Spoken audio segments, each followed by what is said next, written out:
There we go. Today we have John Quarisa from Quarisa Wines with us today. Why don't you tell a little bit about yourself? Thanks, Hampus. Look, I'm obviously an Australian. We're here in sunny Sweden at the moment with our distributors. Look, I'm a winemaker, been a winemaker all my life for 25 odd years. And the last 3 years in particular, we just started our own company called Quarisa Wines. And Sweden's been one of our most successful markets selling our wine. So yeah, that's why I'm here, and we're going to discuss a particular wine. Great. The grape composition in the 30 Miles wine you have in your hand has a quite unorthodox grape composition. What was the idea about it?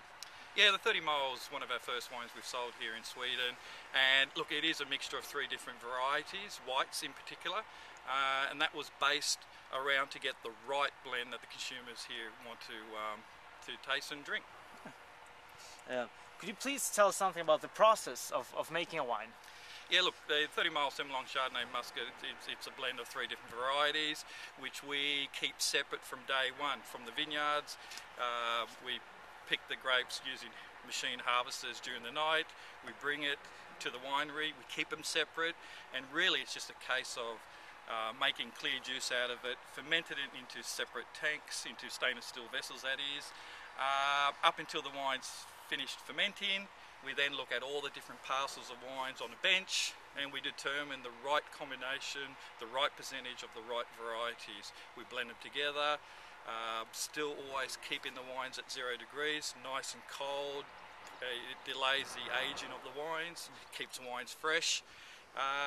We filter it, we do the final processing on the wines, and we sell it. Yeah. You're also a wine judge. How does that help you in your profession as a winemaker?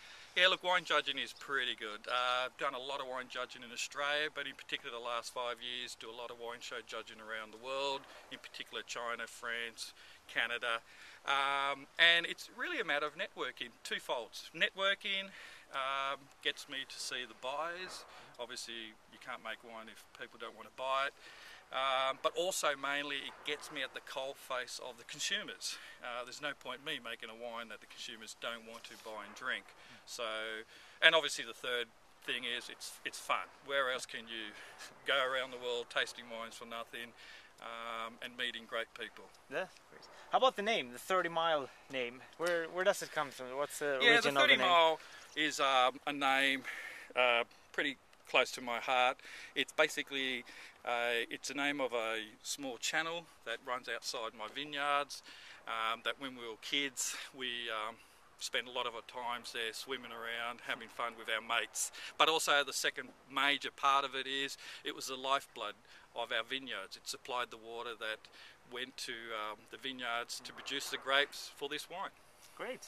Do you have anything final to say to the Swedish consumers now when they're... Oh, look, I think, look, use it. There's a bee here. Sweden, that's Sweden. That's Sweden. Yeah. Oh, look, it's a great country, and I think you've got the one of the best places in the world. You've got the best range of wines, and so you might as well use it to your advantage. Where else can you buy great wines throughout the world than here in Sweden? But there's always bargains to be made. The wine industry is in a bit of a state of flux where really you can buy a lot of fantastic wines at a slightly lower price. So it's a matter of value for money wines. Don't be frightened to taste new wines, new varieties from different countries that you never have, and you'll be surprised. Great. Okay, thank you very much, John. Thank you.